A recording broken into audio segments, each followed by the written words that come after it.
Hey guys, welcome back to Final Frontier Homestead. Today we are going through our clearing of our land while living in a wall tent and what that was like and some of the challenges we encountered during that time living in the wall tent and getting all of our land cleared, bulldozed, and ready for our cabin build. Part 2 of the journey. Well, we can start off with the wall tent itself. Actually the snow.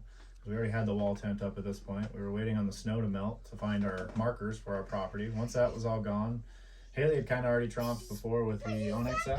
Yeah. And then, Onyx app, and then found the 4 markers after the snow melted to verify. She was really close, actually. Yeah, I got pretty dang close. Yeah, it was pretty impressive. Good. It was pretty impressive. But once we knew our property boundaries, then we were able to kind of map out where we wanted to put our landing for our future cabin. And it happened to work out that this property has a little natural plateau at the back of it, which is awesome because it keeps us higher up and out of the nasty water, which always comes around in the springtime pretty heavy. Yeah. So, especially around here with the ground that we have. Yeah. So we ended up started clearing, dropping trees. We started from the back of where we wanted the cabin to be, and just basically cut to our road. We started with following the aspens. Those ones we knew we weren't going to be building with or anything. If anything, they'll just turn into firewood when they dry out, which takes a long time, by the way. Yeah. Definitely. We learned about that. Mm-hmm. Something else we learned right away when we first started following aspen, that's what we decided. We're going to get those done first. And then while we were tromping to slash piles, because we didn't want to just bulldoze everything into a pile, so we made specific slash piles and trying to carry our aspen logs through all these little snaggly bushes that grow out here. They're like super snarly bush. They grab your clothes and grab your ankles and trip and fall everywhere. So then we decided we needed to clear the bushes first, then continue clearing the aspens. Yeah, we abused the crap out of that Milwaukee chainsaw. That little 16-inch Milwaukee chainsaw. And we were just hacking bushes with that. That wasn't even before we started falling the aspen. Yeah. We were just hacking the bushes up with it, just tearing a bar and a chain up. But it worked actually pretty well. We just had to clean it out regularly, which we serviced the chainsaws every day at the end of the day. Whether it be we did. You didn't even know about that. Yeah, you were just in mommy's tummy. Mm-hmm. So we ended up clearing all the easy stuff because you can drop aspen quick. I mean, they're lightweight, easy to throw over your shoulder and haul away. And everything we wanted all the slash and piles that we had around the property. That way we can get to them later on. Yeah. You're helping the story, bud. You're making it way more interesting than it actually was. But we made specific slash piles that we can go gather from in the future. We do still gather from them. We do. We burn the sticks that come out of them for our campfire when we want to do cooking outside and stuff, which is really nice. Yeah. And then once the aspen were done, Haley, I'll let you tell that part, which is pretty cool. Yeah, so then we decided we wanted to build a log deck out on our clearing for all of our big trees that we wanted to use for building, milling, all that sort of thing. That way we'd keep them up off the ground. So I got our awesome logging trailer that we have and built a log deck. And it worked out great. And then we were able to bring our massive building logs and things we were going to use for milling logs in with our 4-wheeler and our log dolly. Because before that, before we could really get our truck and trailer in here, we were just skidding aspen logs using our 4-wheeler and a tow strap. Well, and then we had the log trailer that came later, log dolly, which was super handy for the big guys. We saved the big trees because we just fell all the little pecker pole aspen. We just fell all that for firewood and started stacking that up to be bucked up later in the future. Before Haley had started that log deck, we had started dozing a little bit. We got that neighbor's dozer and started dozing the landing for her to build that log deck, which was where we took the big logs. That's where we wanted all those ones. We wanted them off the ground. After being through a spring, we saw how much water starts to rise, and we didn't want those on the ground. And we felt that 4 inches of standing clearance was good enough for us. And it worked out just fine. We didn't have any plans for that aspen, so it all worked out. Yeah. And then the stump busting, because the ground here is a little different than down there. We were able to bust the stumps pretty easy with that small dozer. I think that thing made more noise than power, so it was a good thing that they came out of the ground. But in that whole time, Haley was cooking up the grub and taking care of us. She took care of the laundry, took care of the camp, took care of all that stuff. I had to be following a lot of the big heavy stuff and moving that by hand because she was pregnant.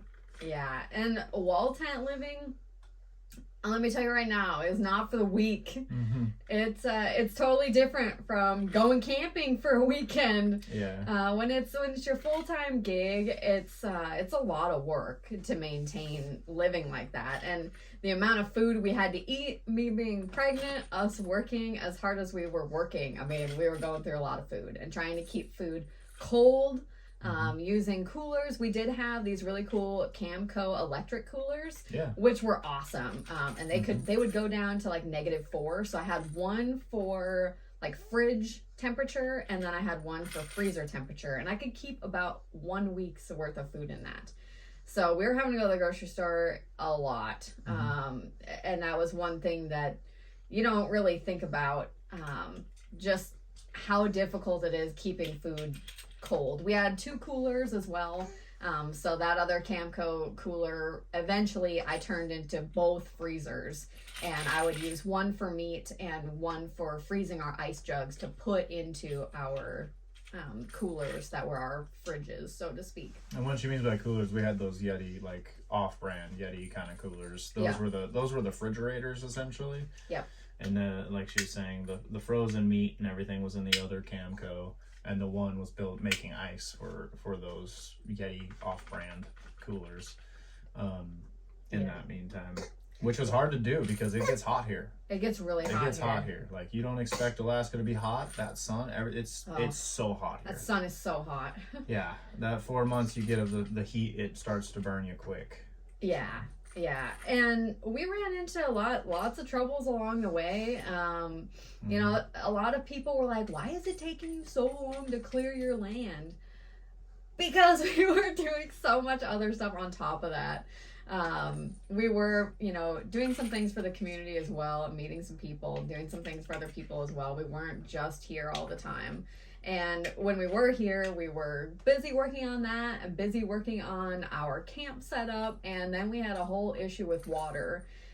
We had a big 300-gallon water tank, and that thing sitting out in the sun ended up creating this green, nasty, mildewy, gross stuff going on in there. So then we had to go bring the whole tank into town and get it cleaned out and get it bleached out and did all that. So that was a whole fiasco in and of itself. And that doesn't even start with how we were getting water and what we were doing for our water pump system. I'll kind of let Justin go into that.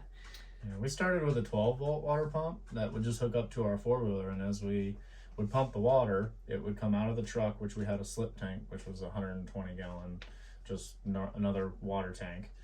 That would pump into that. So about 2 trips, we had our 300-gallon water tower that we had set up off of that 12-volt. Well, that 12-volt burnt up for us. It burnt up for us pretty quick, and we just didn't want to get another one. We switched to the 18-volt, and then we've been at 18-volt ever since.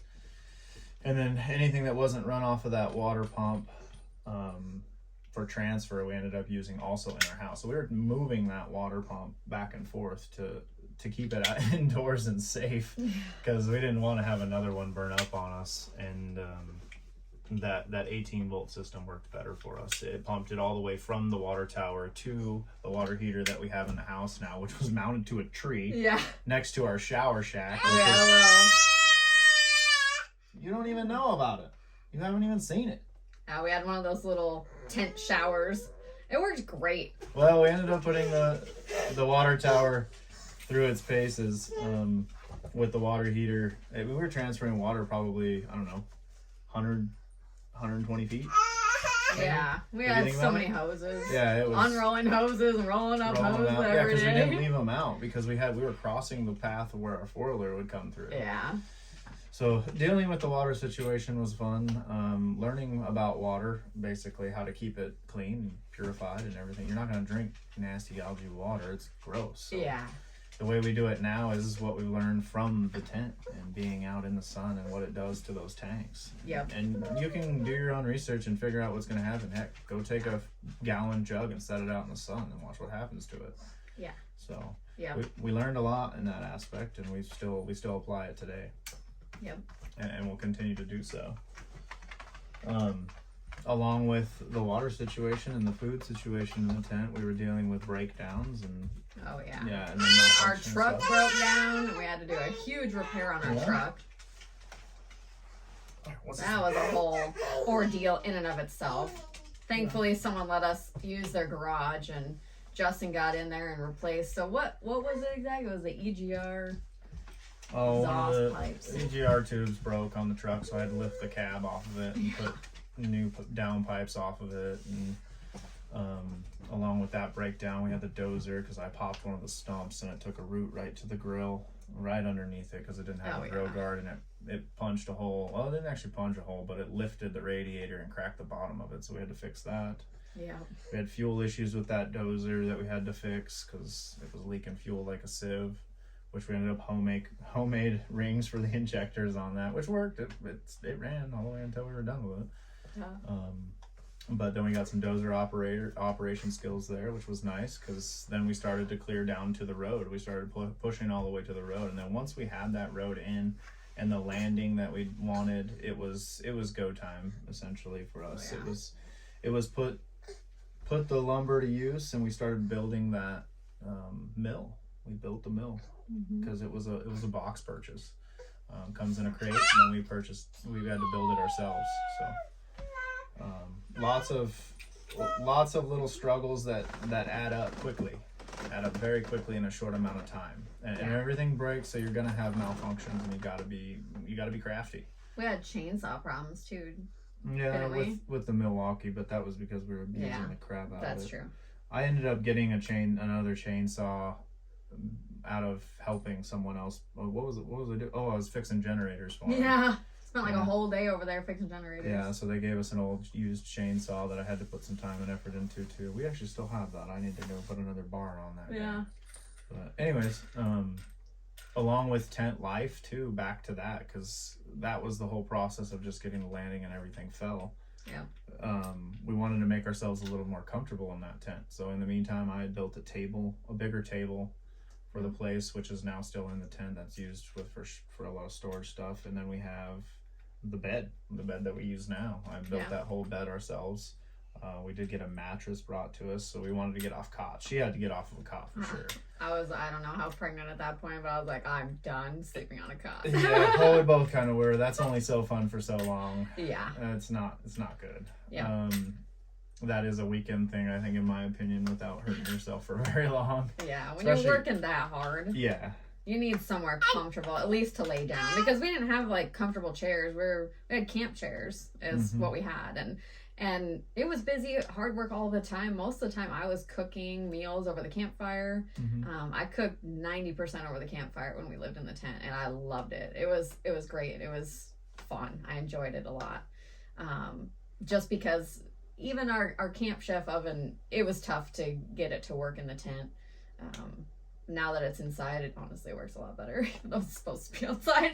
Well, I mean, it's no different than a propane stove that anyone else uses, in my opinion. But yeah, we found that quality of life improvements were needed, so we started making those happen. And that material that we got, we didn't buy any of that. I mean, other than the screws, we had harvested that off of an old downed 3-story octagon cabin. Oh my gosh. That someone had built to get above the trees, and I was at the top of the ridge of that thing and bringing down the rafters, and we were getting the lumber from that. So sketchy. It was bad. I had no fall. I had no fall protection. This guy was like, well, if you guys take the whole thing down, you can have all the lumber. And at first we're like, oh, that's great. And then we started and we're like, this is not worth dying over. No, but we still got quite a bit of material from it. Yep. We were taking a lot of older lumber, but it was used for furniture and stuff, and it looks great. People pay a fortune for that barnwood look. Yeah. We were out just stripping stuff for that. I mean, it was no problem for us. Yep. We acquired some other stuff we've used into this cabin. I mean, we acquired the windows. We acquired We actually have some chimney pipe down there, but it's 8-inch, so it doesn't really work with our stuff. But that stuff is expensive. Yeah, and all we had to do was sweat a little bit for it. Yep, doing work, we got all these windows for free, which windows are really expensive. Mm-hmm. And they're not the greatest windows, for sure. But hey, we're in winter too, and they're still here. Yeah, and they're actually not even in there the right way. They're actually sideways. But we can go into that in a part 3, which anyways.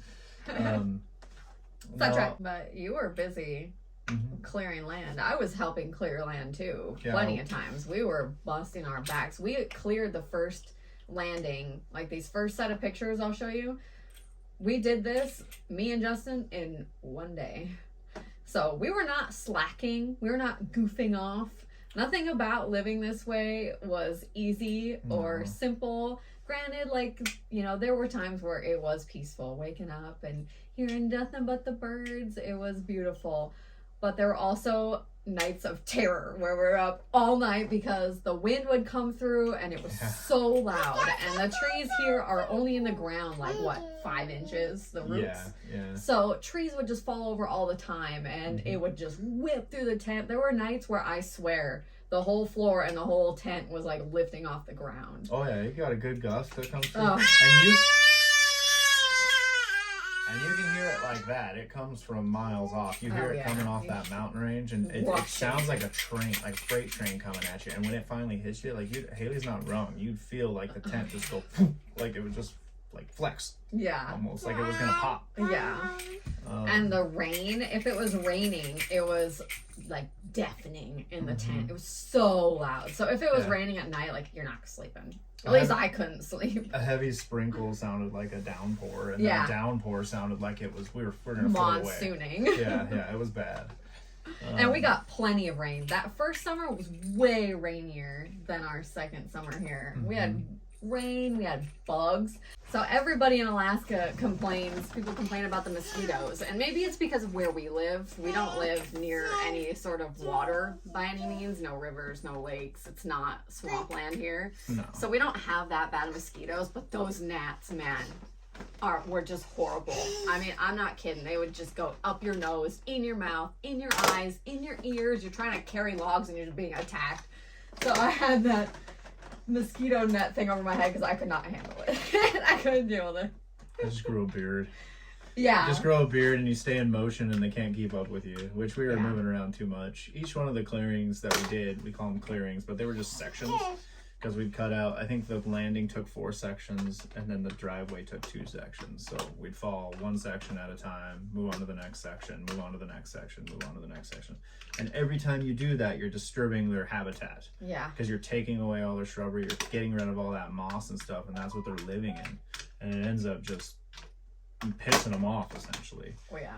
The one thing that's nice is now that we have that done, it does help keep the mosquito and gnat problem down a little bit. I mean, you keep it dry, they stay away a lot better. I mean, you still have mosquito. It's Alaska. Don't kid yourself. You're going to get eaten alive. Oh, yeah.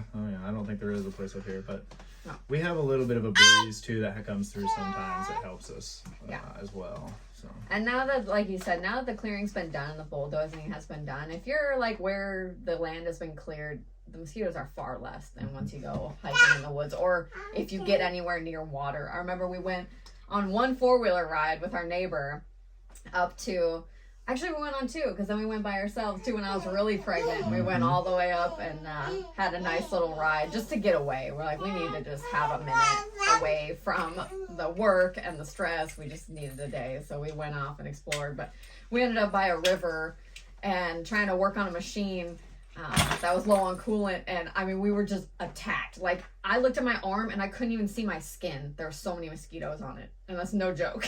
Yeah, it was nuts. Well, and on all that time too, we were making trips back and forth because we needed OB appointments done for Dawson and you. Yep. You know, that was all. Being pregnant during that time as a first pregnancy and never planning one was terrifying, but we made it. We survived. We did survive. Yep. And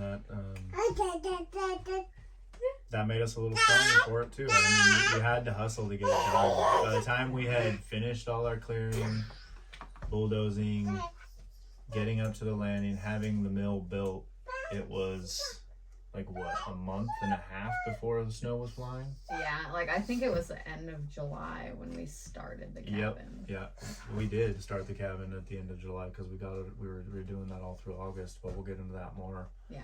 And then, you know, getting pushed in later on, but that kind of concludes, I think, with part 2. I feel. Yeah. I mean, yeah. There's a lot there that happened. Yeah, it was that'll wild. Keep you on your toes. Yes. Living in a tent. I mean, it's a canvas structure, not a real house. No. And I'm just gonna do a quick shout out. Mountain View Canvas in Montana is where we got that tent from.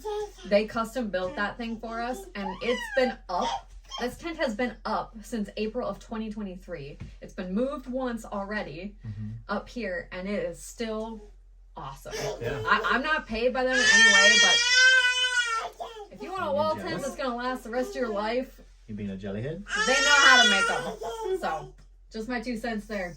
Well, I think Dawson's put all the 2 cents on. Yeah. So. Well, thanks for watching, guys. This was part 2, and next part we'll get into building this place. So stay tuned.